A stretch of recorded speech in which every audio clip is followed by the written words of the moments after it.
This is your News Source Evening Bulletin for today, Wednesday, the 9th day of August in the year 2023. I am Gordon Mosley reporting, and here's what we're tracking tonight. The governments of Guyana and the Dominican Republic have signed 6 memoranda of understanding aimed at boosting collaboration between the two countries. President Irfan Ali led a delegation of government, business, and private sector officials to the Dominican Republic on a 2-day visit that wrapped up today. The MOUs cover areas in the oil and gas sector, agriculture, and tourism. The two sides have signed an agreement that will see the construction of an oil refinery and petrochemical plant in Guyana.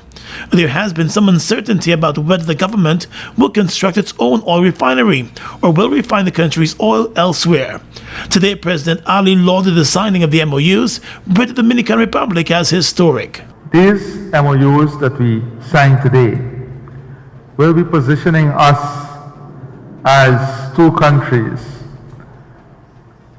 demonstrating our collective resolve in addressing some of the major crises our region and the world is facing today: the food crisis, the energy crisis, and the climate crisis. The president also said that the agreements position the two countries strategically to compete on a global scale. The value creation is enormous, both for Guyana and for DR.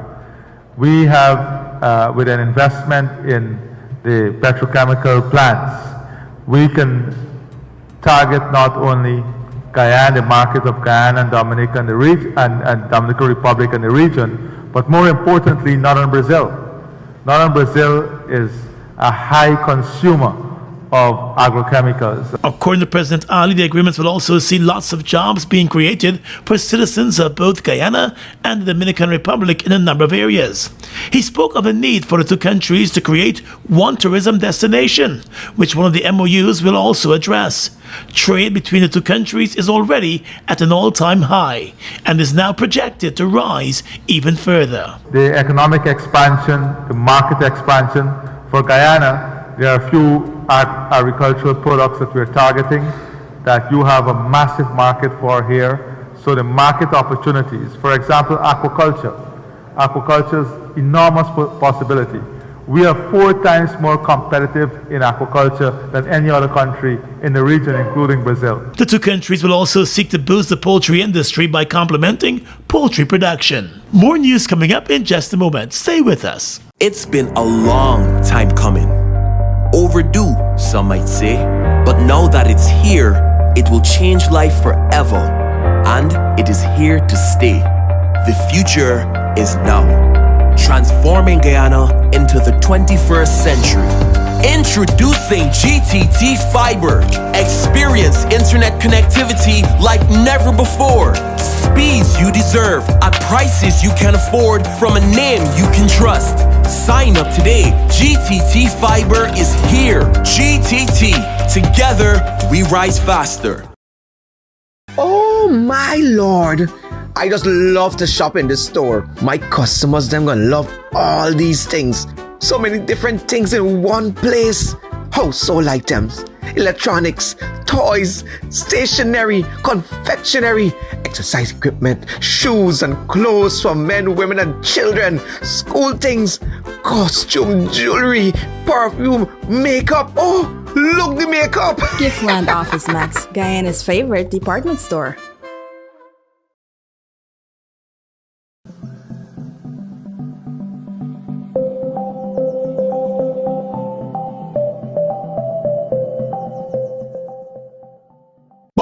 Bust the flavors. We're full of flavors.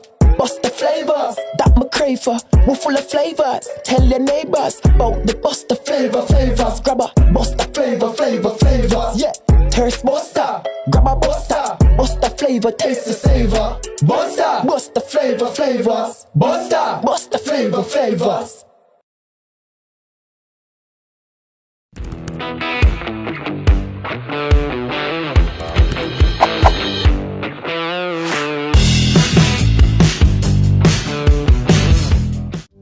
Are you looking for the best high school education at affordable fees? Then register your child today at the VYC Academy.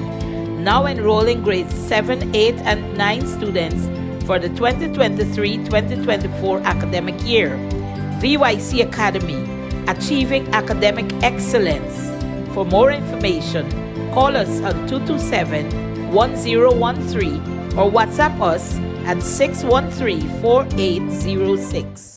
Strong and solid in countries far and wide. New India Assurance, we're standing by your side.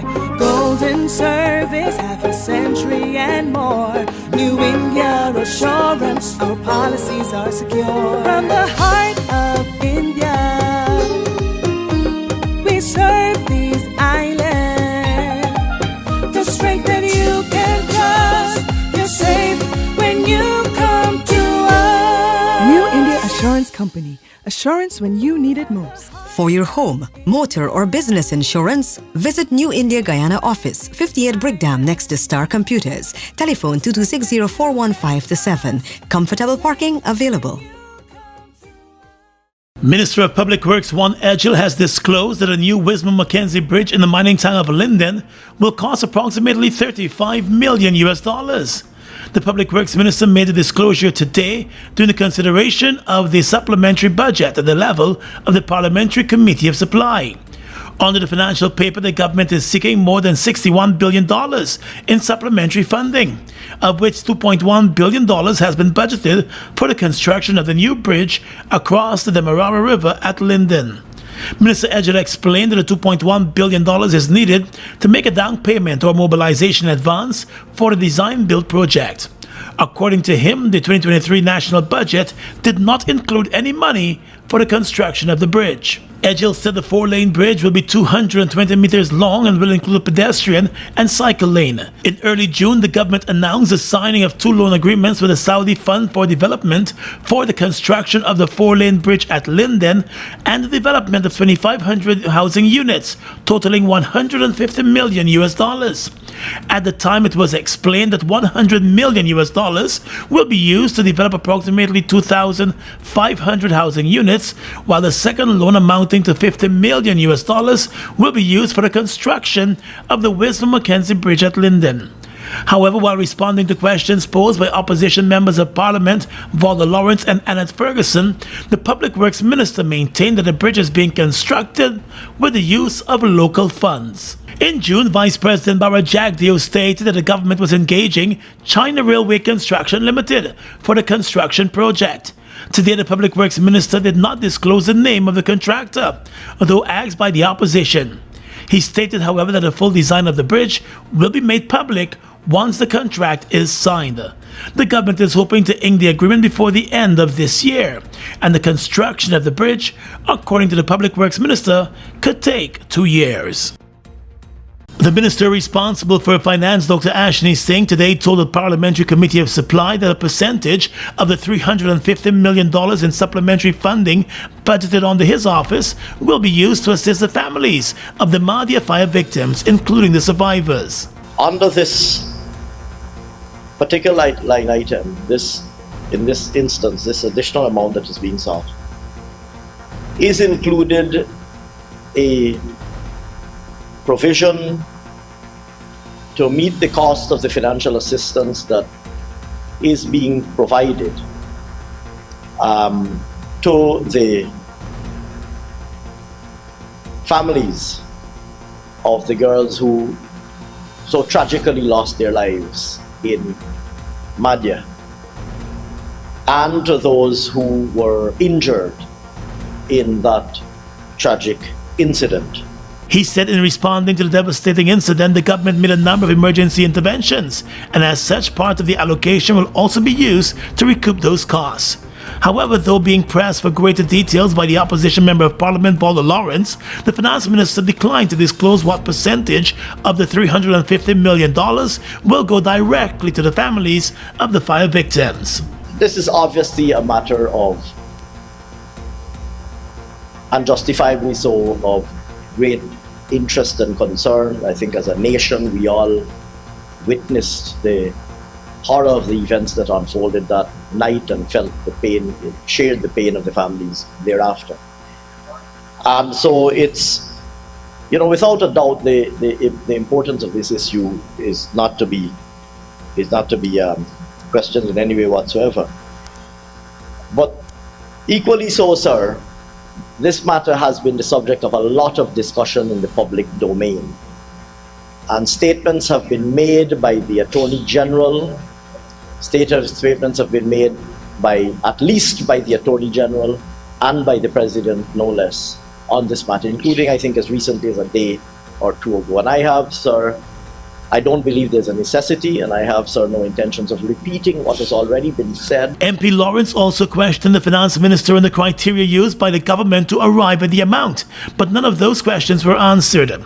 Last month, it was revealed that the government signed an agreement with the families of the fire victims, committing to provide $5 million to each of the families of the 20 victims and $3 million to the survivors. In doing so, the government cleared itself of any liability related to the incident. Addressing the issue on his weekly program Issues in the News last evening, the Attorney General Anil Nandlal disclosed that a total of 31 families signed the agreement. On the 3rd of July, I have some jottings here, 20 of those agreements were signed, and then on the 31st of July, 11 was signed. 11 was signed on the 31st of July and the 1st of August. And on the 3rd and 4th of July, 20 were signed. And that was the number of agreements that we had to sign based upon Cabinet's decision. So all the agreements were signed. The government has been heavily criticized for the settlement ahead of the promised commission of inquiry into the deadly blaze. President Fanali has brushed aside the concerns, telling the media recently that there is no need to await a commission of inquiry to offer financial assistance to the affected families. The GRA will commence the registration of electric motorcycles from July 4, 2023. Present your electric motorcycle and the following documents to complete the registration: completed motor vehicle application form, purchase receipt or affidavit of loss, purchase receipt, and a valid ID. These documents and your electric motorcycle should be presented to the Licensed Revenue Office at Lamaha Railway Embankment or any of the 8 integrated regional tax offices across the country. It costs $750 to register your electric motorcycle, and the revenue license fee ranges from $1,250 to $2,500 based on the weight of the electric motorcycle. You will be given a 3-month grace period to register your electric motorcycle from July 4, 2023. Remember, you must be the holder of a valid driver's license to drive an electric motorcycle on the roadways. GRA, your partner in development. Traveling soon? Then come into John Lewis Styles on Waterloo Street and let's help you choose the right set of luggage. You can choose to buy 3-piece luggage sets, or separate pieces, but the sets are always a better deal. Either available in soft poly, or ABS hard side material, with 4-wheeled spinners, and in many colors too. Also available are carry-on luggage, computer bags, duffel bags, backpacks, travel pillows, blankets and lots more to make your trip enjoyable. John Lewis Styles. Simply different. Oh no, I ain't going nowhere. I love this place. UINA. Oh no, welcome to Building Expo. Oh, yeah. Oh, and every country want friendship like the village on the east bank. Make up out then if you want.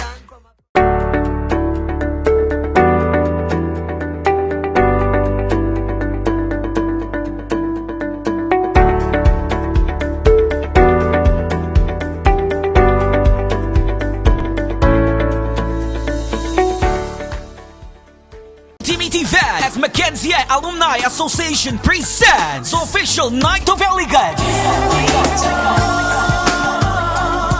New York edition. It's all going down Friday, September 1st at Naomi and Burchell Suites, 8926 Avenue D, Brooklyn, New York, 11236. Ladies, come out looking beautiful. Doors open at 7 p.m. Contribution $100. Dinner start at 8:30 to 10:30. It's the official Night of Elegance. The Speaker of the National Assembly, Mansour Nadir, today disallowed an opposition motion which was intended to pave the way for the National Assembly to agree to the terms of reference for the Commission of Inquiry into that deadly Mahdia fire. It was APNU AFC Member of Parliament Ganesh Mahipal who requested leave to discuss and make recommendations for the inclusion in the terms of reference for the Madhya COI, on the basis that it was a matter of urgent public importance. MP Mahipal hoped to have the Assembly deliberate on the time-sensitive matter before the House goes into recess. So the request, sir, is, in my view, considered, and the view of APNU, considered urgent on the basis that our National Assembly will not be sitting for the next 2 months because we're going into recess, and given that the government has indicated that they will go ahead and swear in the commissioners and begin the commission of inquiry, I believe the National Assembly should be given an opportunity to agree with all stakeholders, opposition and government, to propose the terms of reference for this commission of inquiry in the interest of all inclusiveness and inclusivity. But in disallowing the motion, the Speaker of the National Assembly said it was not urgent. The issue here is urgency. That tragic incident happened over 2.5 months ago, and it was signaled that a commission of inquiry would have been established to look at the particular tragedy. 2.5 months would have been sufficient time for any member of this National Assembly to bring a formal motion to the House, have it tabled, and to be discussed. Mr. Mahipal expressed disappointment that his request for leave for the House to discuss the issue was disallowed. To the motion, the opposition Member of Parliament was hoping to have the National Assembly submit a list of recommendations for inclusion in the terms of reference for the Commission of Inquiry. Those recommendations would cover an assessment of safety standards, evaluation of oversight and accountability, an examination of emergency response, the identification of potential negligence or misconduct, and recommendations for preventative measures. He'd also hoped the Assembly would have supported his recommendations for a monument to be constructed in memory of the victims. The Office of the President late this afternoon announced that the Commission of Inquiry into the Madhya fire and the members of that commission will be sworn in tomorrow, Thursday. Let's tell you now that the Committee of Supply of the National Assembly today cleared another $5 billion to support ongoing works with the gas-to-energy project. The additional sum is expected to see the project to completion, according to the Minister responsible for Finance, Dr. Ashni Singh. The National Assembly has already passed $43 billion to support the construction of the same project. The additional $5 billion approved today triggered questions from the members of the opposition. The opposition queried the use of the additional funds, since billions of dollars in funding was only recently approved. In responding, Minister Singh said that though some contracts were awarded last year and earlier this year, there are several components of the project for local suppliers that were not entirely covered. Opposition Member of Parliament Volda Lawrence challenged the minister to provide a progress report associated with the various components of the project, since he has informed the House that the project is moving apace. As part of the project, ExxonMobil has committed to fund the pipeline at the tune of approximately $1 billion, while the Guyana government will handle the integrated facility at Wales. MP Lawrence questioned the finance minister about Exxon's financial involvement in the project so far, but he opted to provide an update on the Guyana government's spending. Guyana has also approached the U.S. Export-Import Bank for $646 million. That's just over 135 billion Guyana dollars in loans to help meet the cost of the project. Although ExxonMobil will be committing $1 billion to the project, it will seek to recover its investment by implementing an agreement for the sale of the transported gas to the government.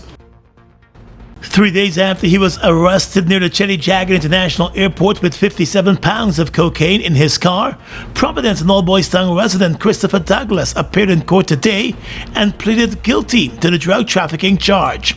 With that guilty plea, Magistrate Sunil Scarce sentenced him to 4 years in jail and also fined him just over $39 million.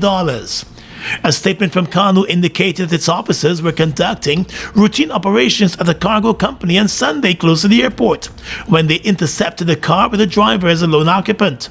KANU said a search of that car uncovered 23 large brick-like parcels of cocaine, along with a 9mm gun with 14 matching rounds. The driver, Christopher Michael Douglas, who told investigators that he lived in both Providence and Old Boys Town, was arrested and escorted to the KANU headquarters along with a seized cocaine and gun with the ammunition. He did not offer any statement to KANU. KANU said the 57.3 pounds of cocaine carries a street value of more than $27 million. Did you know that Gassi's Jet A1 fuel is a type of aviation fuel specially formulated for turbine engines? Jet A1 fuel is safer to handle and transport than any other fuel types due to its high flash point and low volatility.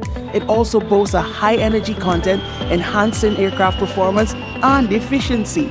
So whether traveling for business or pleasure, choose Guyana's Jet A1 fuel for a safe, reliable, and efficient flight.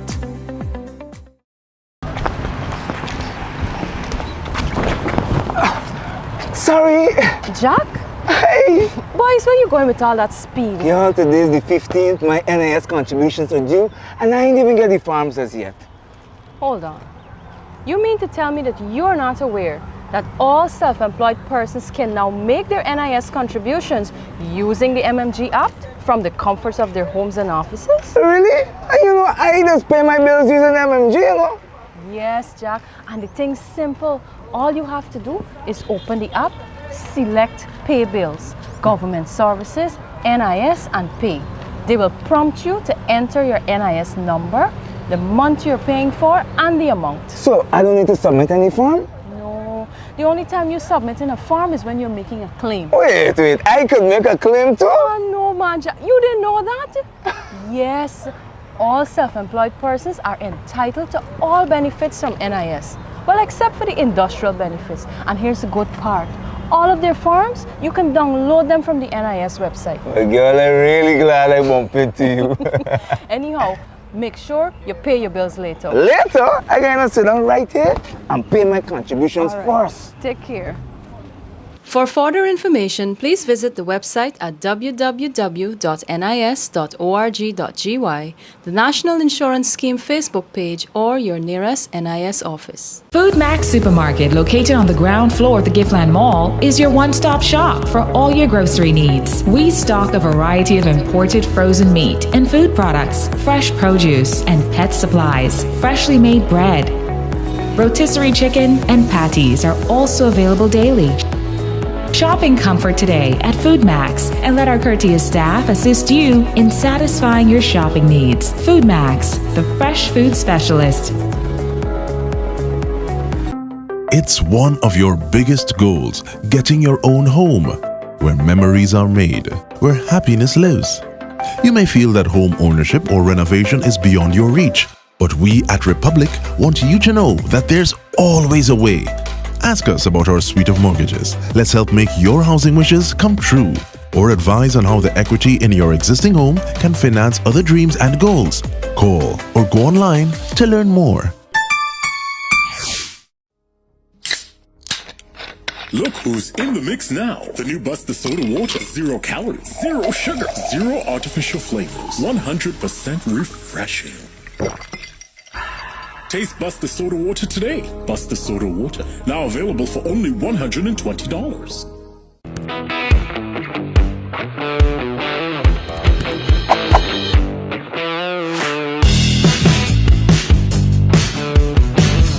With your regional and international news tonight, I'm Svetlana Marshall in the region. BBC in a report said the 8 countries that share the Amazon basin have fallen short of an agreed goal to end deforestation. Delegates from the countries are meeting in Brazil for a 2-day summit on the issue. A joint declaration on Tuesday created an alliance to combat deforestation, but left each country to pursue its own conservation goals. Climate activists said the deal lacked concrete measures at a time when the planet is melting. Around 60% of the Amazon, the largest rainforest in the world, lies in Brazil. The other countries represented at the gathering are Bolivia, Colombia, Ecuador, Guyana, Peru, Suriname, and Venezuela. Preserving the Amazon is a central part of efforts to tackle climate change, and ahead of the summit, its host, Brazilian President Luiz Lula da Silva, had called for a common goal of ending deforestation by 2030. Brazil has already adopted the policy, but hopes for it to be adopted jointly by all 8 nations gathered in Brazil were dashed on Tuesday. A group of 64 Venezuelan migrants detained at the Chaguaramas heliport has been granted conditional release pending the outcome of their lawsuit over their proposed deportation, Trinidad and Tobago Guardian said in a report. It said Justice Ricky Rahim, in delivering a ruling on Tuesday, ordered that the group be released on orders of supervision, which will remain in place until their joint substantive lawsuit is eventually determined. While the Immigration Division was also barred from executing the deportation orders against the group, Justice Rahim did not invalidate the orders. The migrants were among a large group of fellow nationals who were detained for immigration offenses at a nightclub in St. James on July 8. And finally tonight, international news. 41 migrants have died in a shipwreck off the Italian island of Lampedusa, survivors told local media. According to a BBC report, a group of 4 people who survived the disaster told rescuers that they were on a boat that had set off from Tunisia and sank on its way to Italy. The 4 survivors, originally from the Ivory Coast in Guinea, reached Lampedusa on Wednesday. More than 1,800 people have lost their lives so far this year in the crossing from North Africa to Europe. A local prosecutor said he had opened an investigation into the tragedy. The survivors, a 13-year-old boy, 2 men and a woman, told rescuers that they were on a boat carrying 45 people, including 3 children, when the incident occurred. And that's your News Source Evening Bulletin for tonight. I'm Gordon Mosley reporting and encouraging you to stay safe.